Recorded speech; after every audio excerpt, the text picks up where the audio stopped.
चलिए अब रुक करते हैं देवभूमि उत्तराखंड की खबरों का। नए साल पर पर्यटकों के स्वागत की तैयारियों पर उत्तराखंड के सीएम पुष्कर सिंह धामी ने कहा है कि सभी पर्यटकों के स्वागत के लिए हमारे पास सभी प्रकार की अच्छी व्यवस्थाएं हैं।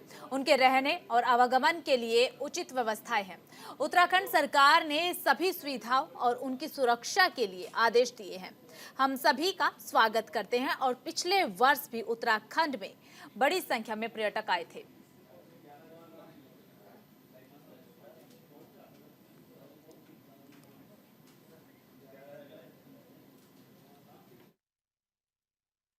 सभी टूरिस्टों के लिए उनके स्वागत के लिए सभी प्रकार की यहाँ पर जो अच्छी व्यवस्थाएं उनके रहने के लिए, जाने के लिए, आवागमन के लिए और होटल, रेस्टोरेंट आदि खुलने के लिए सभी प्रकार के आदेश उत्तराखंड सरकार ने किए हुए हैं और उनकी सुरक्षा के लिए भी। इसके साथ साथ किसी प्रकार की अवांछित जो गतिविधियां हैं वह भी न हो, उसके भी सारे इंतजाम किए गए हैं कि सबकी सुरक्षा, सबका जो उत्तराखंड आगमन है वो सरल हो, अच्छा हो, किसी प्रकार की कोई परेशानी न हो। हम सबका स्वागत करते हैं। और देवभूमि में पिछले वर्ष भी उत्तराखंड में पूरे देश भर के बड़ी संख्या में पर्यटक आए थे और चारधाम यात्रा भी हमारी बहुत रिकॉर्ड संख्या की इस बार हुई है। 56 लाख तीर्थयात्रियों ने, पर्यटकों ने उत्तराखंड में देव दर्शन किए हैं और नए वर्ष के आगमन पर भी सभी व्यवस्थाएं यहाँ पर पूरी हैं। नई सभी टूरिस्टों के लिए मुख्यमंत्री पुष्कर सिंह धामी हरिद्वार के दौरे पर रहे हैं। इस दौरान उन्होंने पतंजलि योग पीठ में बाबा रामदेव से मुलाकात की है। उनके साथ राज्यपाल गुरमीत सिंह भी मौजूद रहे हैं। पतंजलि योग पीठ के फेज 2 हेलीपैड पर आचार्य बालकृष्ण और बीजेपी के विधायक आदेश चौहान, पूर्व विधायक संजय गुप्ता, विधायक प्रदीप बत्रा, राज्य मंत्री श्यामवीर सैनी और कई बीजेपी के नेताओं ने मुख्यमंत्री पुष्कर सिंह धामी का स्वागत किया है। तो हरिद्वार के दौरे पर मुख्यमंत्री पुष्कर सिंह धामी इस दौरान पतंजलि योग पीठ में बाबा रामदेव से मुख्यमंत्री पुष्कर सिंह धामी ने मुलाकात की। कई बीजेपी के नेताओं ने सीएम पुष्कर सिंह धामी का जोरदार स्वागत किया।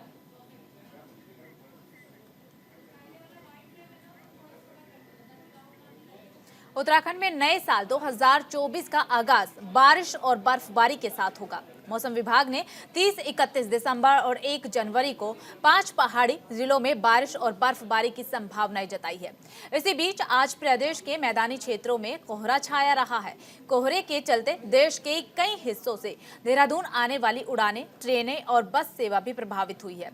मौसम विभाग के कार्यवाहक निदेशक डॉक्टर रोहित थपलियाल ने बताया ये है कि उत्तराखंड में पश्चिमी विक्षोभ का असर 30 दिसंबर से दिखाई देगा, जो कि 1 जनवरी तक रहेगा। यही वजह है कि चमोली, उत्तरकाशी, रुद्रप्रयाग, बागेश्वर और पिथौरागढ़ जिलों में हल्की बारिश की संभावनाएं हैं। इन्हीं जिलों में 3000 मीटर से ज्यादा ऊंचाई वाले क्षेत्रों में बर्फबारी के भी आसार हैं। हरिद्वार और यूएस नगर जनपदों में सुबह शाम कोहरा छाएगा। इन जिलों में 3 दिन ऐसी ही स्थिति बनी रहने की संभावनाएं जताई जा रही है।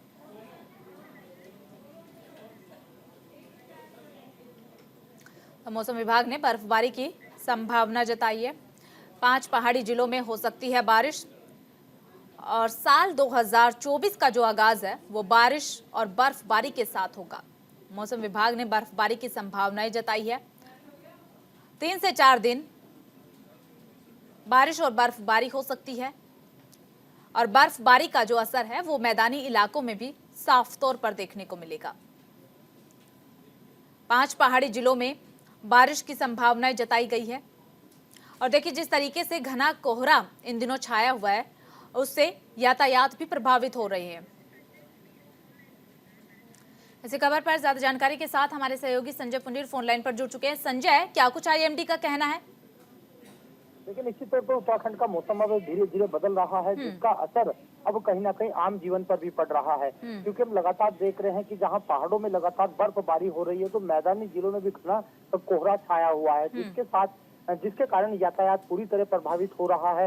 हालांकि इसको लेकर मौसम विभाग समय समय पर चेतावनी दे रहा है और मौसम विभाग ने साफ कहा है कि आने वाला जो नया साल होगा उसमें कहीं ना कहीं ठंड में इजाफा हो सकता है, क्योंकि हम देखते हैं कि जब पहाड़ों में बर्फबारी होती है तो उसका असर मैदानी जिलों में भी पूरी तरह दिखाई देता है।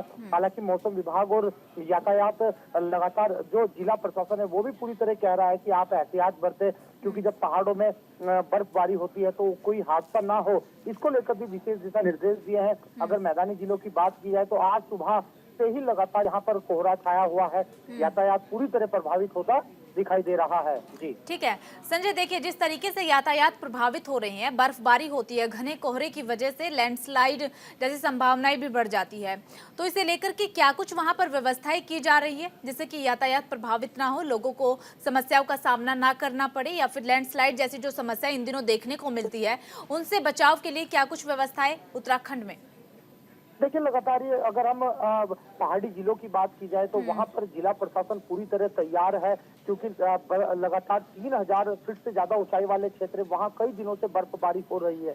इसी को लेकर यातायात भी डाइवर्ट किए गए हैं, क्योंकि जब पहाड़ों में बर्फबारी होती है तो हादसे की जो संभावनाएं होती है वो पूरी तरह बढ़ जाती है।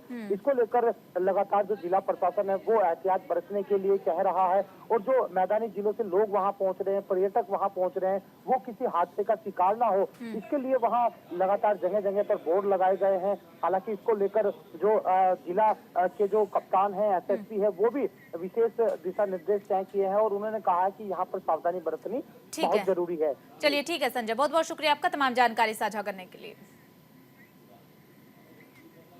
खबरों में आगे बढ़ते हैं। उत्तराखंड हाई कोर्ट ने भीमताल में आदमखोर बाघ और गुलदार ने 3 लोगों को अपना निवाला बना लिया है।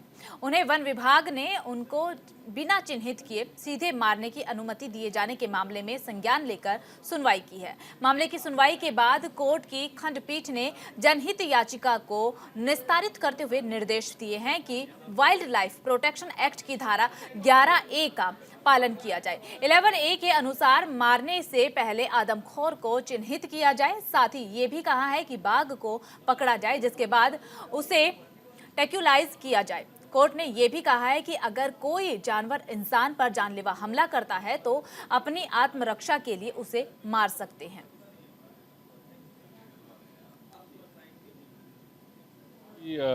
बाघ को पकड़ा गया है, ट्रैंकुलाइज कर दिया गया और उसको बाधित करके पिंजरे में रख दिया गया है। आज चीफ वाइल्ड लाइफ वार्डन ने कोर्ट को ये बताया कि वो बाघ पकड़ी गई है और तीनों महिलाएं जो मारी गई थी एक मादिन बाघ द्वारा ही मारी गई थी, और जो बाघ को पकड़ा गया है वो भी एक मादिन है। तो बस इसकी बस एक पुष्टि होनी है, लेकिन लगता है कि यही बाघ है और तब अभी इसका भय खत्म हो जाना चाहिए। 29 दिसंबर को लक्सर में आयोजित होने वाले विकसित भारत संकल्प यात्रा को सफल बनाने की तैयारी जोरों पर है। इसी को लेकर नगर पालिका परिसर ने ट्रेनी IAS अधिकारी और प्रभारी वीडियो दीपक सेठ ने बीजेपी नेताओं और सरकारी विभागों के अधिकारियों की साथ बैठक की है, जिसमें आयोजित होने वाले कार्यक्रमों को लेकर के चर्चा की गई है, विचार विमर्श किया गया है। इस मौके पर शिविर भी लगाकर लोगों की जन समस्याओं का निवारण किया जाएगा, ये भी तय हुआ है, जिसमें कि स्वास्थ्य विभाग के स्टॉल लगाए जाएंगे। वहीं विकास विभाग, राजस्व, बिजली, पुलिस और अन्य विभागों के स्टॉल भी लगा करके जन समस्याओं को सुनेंगे। माननीय प्रधानमंत्री जी के द्वारा चलाए हुए विकसित संकल्प भारत यात्रा हमारे नगर पे आए हैं। इनका IEC वैन 29 को 29 को हमारा लक्सर का किराए पे रहे हुए बस स्टैंड पे आए हैं। आप सभी लोग उसको स्वागत है। और इसके बारे में हमने आज एक मीटिंग रखाया था, सभी विभागों से और जनप्रतिनिधि धारों से भी आए थे ये लोग। आज तैयारी के बारे में ब्रीफिंग किया हुआ है और क्या क्या तरीके से हम फंक्शन में रहेगा और कौन हमारा अतिथि हो जाएगा इसके बारे में, और बाकी सभी स्टॉलों के बारे में भी हमने जानकारी लिया। नए साल के अवसर पर राजाजी टाइगर रिजर्व और हरिद्वार वन विभाग अलर्ट मोड पर है। दोनों महकमे सीमावर्ती क्षेत्र में गश्त कर रहे हैं। आज लगभग 18 किलोमीटर की गश्त की गई, जिसमें वन कर्मियों ने जंगल के चप्पे चप्पे को खंगाला है। तो वहीं पर नए साल के अवसर पर चीला और गोहरी क्षेत्र के रिजोर्ट कैंपिंग साइट पर विशेष मॉनिटरिंग की जाएगी। साथ ही हरिद्वार वन महकमा गंगा किनारे विशेष गश्ती दल बना करके निगरानी कर रहा है। इसके अलावा नए साल पर हुड़दंगियों के खिलाफ वन महकमा सख्त कार्रवाई करने की तैयारी में है। का मुख्य उद्देश्य ये था कि आजकल जो सर्दियों में हमारे शिकारी दल या और भी लोग सेंसिटिव हो जाते हैं शिकार की दृष्टि से, तो संवेदनशील क्षेत्रों को देखते हुए उन क्षेत्रों की आज हम लोगों ने जॉइंट पेट्रोलिंग की है, जिसमें हमारे उच्च स्तर से भी निर्देश मिले थे हमें किस प्रकार की आप पेट्रोलिंग संयुक्त रूप से करें, जिसके लिए हमने ये आज गश्त की। इनको लेकर के भी हमारी इस तरह की गश्तें आगे भी की जाएंगी। जैसे जहाँ पर हमारा चीला क्षेत्र है, स्पेशली चीला रेंज में और गौरी रेंज में 2 जगह रिजॉर्ट बहुत सारे हैं, जिसके लिए हमने पूरी कार्य योजना भी बना दी है, ड्यूटी चार्ट भी बना दिया है स्टाफ को लेकर के, और दिन और रात दोनों ही टाइम पर हम लोगों की गश्तें की जाएंगी, जो मैं भी जिसमें शामिल रहूँ। शीतकाल भी चल रहा है और ऐसे में आप गंगा तटीय क्षेत्र होने के कारण यहाँ पे जो है लगातार अब आप देख रहे होंगे कि शीतलहर भी बढ़ती है, जिसमें कोहरा भी हम लगा रहता है। और इसमें जो है कुछ आप विदित होंगे कि कुछ शिकारी गिरोह जो अवैध गतिविधियों को अंजाम देते हैं वो एक्टिव हो जाते हैं। इसी के मद्देनज़र जो है प्रभावी हमारे वन प्रभाग स्तर पर भी हम लोगों ने एक गश्ती दलों का गठन किया गया है, जो निरंतर प्रभावी गश्त करते रहेंगे जो भी संवेदनशील क्षेत्र हैं। खबरों में आगे बढ़ते हैं, खटीमा की बात कर लेते हैं। खटीमा उपवन प्रभाग की सीमांत सुरई वन रेंज के अंतर्गत कंपार्टमेंट संख्या 42 में एक मृत बाघ का शव मिलने से वन विभाग में हंगामा मच गया। विभागीय अधिकारियों ने आनन फानन में शव को कब्जे में लेकर के मृत बाघ को पोस्टमार्टम के लिए भेज दिया है।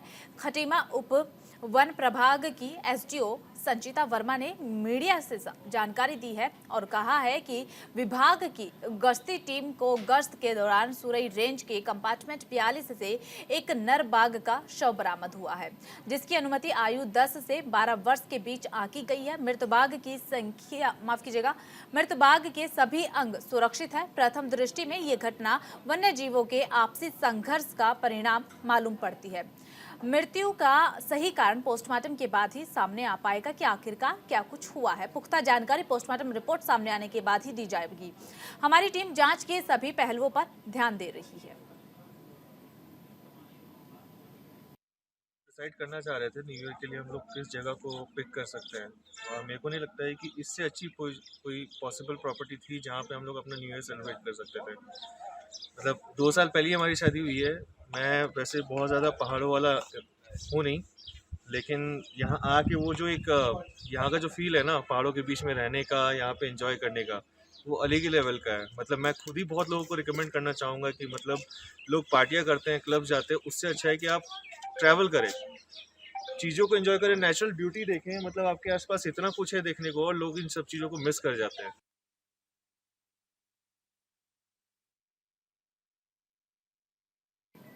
नए साल की शुरुआत को लेकर पिथौरागढ़ जिले के प्रमुख पर्यटक स्थल चौकड़ी, पाताल, भुवनेश्वर और मनस्यारी सैलानियों से गुलजार होने लगे हैं। यहाँ तमाम होटल और पर्यटक आवास गृह नए साल का जश्न मनाने के लिए पहले से ही बुक हो चुके हैं। तो वहीं पर पर्यटक को लेकर पर्यटन व्यवसाय भी ऑफर देने की कोशिश में लगे हुए हैं। पर्यटक आवास गृह चौकड़ी के प्रबंधक दीपक पंत ने ये बताया है कि नए साल के लिए पर्यटक आवास गृह के सभी कमरों की ऑनलाइन बुकिंग हो गई है। दिल्ली, गुजरात, मुंबई, बंगाल जैसे क्षेत्रों से पर्यटकों का पहुंचना भी शुरू हो गया है। नए साल का जश्न बड़ी ही धूमधाम के साथ मनाया जाएगा। तो वहीं पर नए साल जश्न के लिए सांस्कृतिक कार्यक्रमों के साथ ही कैंप फायर भी आयोजित की जाएगी। पर्यटन व्यवसायी हरीश जोशी ने ये बताया है कि नए साल में पर्यटकों की जो संख्या है वो 20% की बढ़ोतरी की उम्मीद की जा रही है। पिथौरागढ़ जिले के पर्यटक स्थल प्राकृतिक सुंदरता के लिए प्रसिद्ध है। यहाँ चौकड़ी, पाताल, भुवनेश्वर और मनस्यारी जैसे पर्यटक स्थल हैं जो देश विदेश से पर्यटक को आकर्षित करते हैं।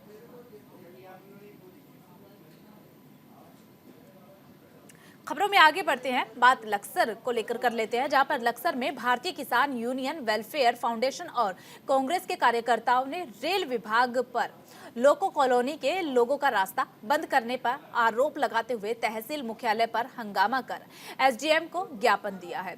किसान यूनियन वेलफेयर फाउंडेशन के राष्ट्रीय महासचिव अजय वर्मा और कांग्रेस के प्रदेश महासचिव राजेश रस्तोगी की अगुवाई में लक्सर लोको कॉलोनी के कई लोगों ने तहसील मुख्यालय पहुंचकर रेल विभाग के खिलाफ प्रदर्शन किया है। लोगों का कहना यह है कि रेलवे ने अपने ठेकेदार से उक्त भूमि पर 8 फीट ऊंची दीवार का निर्माण करवाया है, लेकिन उक्त मोहल्ले में कुछ रिटायर्ड रेलवे कर्मचारी और अन्य मोहल्ले के लोगों का रास्ता रेलवे की तरफ से बनाई जा रही दीवार से बंद हो गया है, जिससे कि तमाम मोहल्ले वासियों पर भारी दिक्कत उठानी पड़ रही है। इस मामले में एसडीएम गोपाल सिंह चौहान का ये कहना है कि मामले की लेखपाल और रेल कर्मचारियों से जांच रिपोर्ट मंगवाई जा रही है, जिसके बाद कार्रवाई की जाएगी। मैंने कल भी पटवारी को मौके पे भेजा था और आज भी मैंने पटवारी जी को बता दिया है, क्योंकि एक शिकायत भी आई, ज्ञापन भी आया है मेरे पास। और जो रेलवे के जो टेक्निकल लोग हैं उनको मैंने बुलाया है, मैं भी उसका निरीक्षण करूंगा। और अगर इनका वाकई में रास्ते बंद हो रहे होंगे, अगर इनका जो इमरजेंसी रूट होगा, चाहे वो एम्बुलेंस वाला हो या आने जाने का कोई रास्ता हो, तो उसके संबंध में वार्ता करेंगे और किसी का रास्ता बंद नहीं होने देंगे।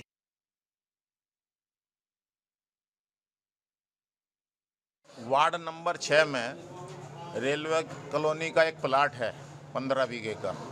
उस प्लाट के बीचों बीच एक शिवजी का मंदिर बना हुआ है और उस प्लाट के चारों तरफ रेल की लोहे की बाउंड्री हो रखी है। अब एक ठेकेदार जो अपना नाम नहीं बता रहा है, पता नहीं बता रहा है, रात दिन 8 फुट हाइट की 9 इंची ऊंचाई 9 इंची चिनाई में 8 फुट हाइट की एक ईंट की दीवार बना रहा है। अरे भाई तू कौन है, कहाँ से आया है, कोई सुनवाई नहीं है। कई घर ऐसे हैं जिनका आने जाने का कोई रास्ता है ही नहीं सिवाय उस प्लाट के अलावा। उसको भी खबरों में आगे बढ़ते हैं। लक्सर में राशन डीलरों ने 1 जनवरी से हड़ताल करने का ऐलान किया है। दरअसल राशन डीलरों का कहना ये है कि कोरोना काल में बांटे गए राशन का कमीशन और मानदेय की मांग को लेकर वे प्रदर्शन करेंगे। इस प्रदर्शन के दौरान राशन डीलरों ने प्रदेश भर में 1 जनवरी से राशन न उठाने की बात कही है। साथ ही उन्होंने राशन वितरण करने से भी इनकार किया है। इस बाबत फेडरेशन के जिला अध्यक्ष ने क्या कुछ कहा है, ये आपको सुनवाते हैं। 1 जनवरी से हड़ताल पर जा रहे हैं। सीधे सीधे कहा जा सकता है कि न सिर्फ हरिद्वार, न सिर्फ उत्तराखंड, बल्कि पूरे देश में ये एक बड़ी हड़ताल शुरू होने जा रही है। ये कहा जा सकता है कि तमाम राशन डीलर कहीं ना कहीं अब जैसी हड़ताल पर जाएंगे तो क्षेत्र में राशन बंटने का काम भी बंद हो जाएगा।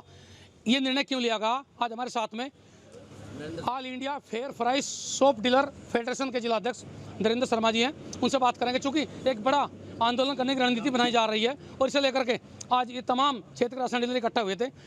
शर्मा जी, मूल कारण क्या है आपका राशन की हड़ताल को लेकर के? मूल कारण हमारा जो है, जो हम कोरोना काल में 2022-2023 में जो हमने राशन बांटा था 7 माह का, उसका हमें वेतन नहीं मिला। इसके बाद 3 माह का वेतन, ये हमारा कमीशन ये हो गया, ये भी हमें आज तक नहीं मिला। और फिलहाल इस बुलेटिन में सिर्फ इतना ही। बाकी खबरों के लिए बने रहिए न्यूज़ इंडिया के साथ।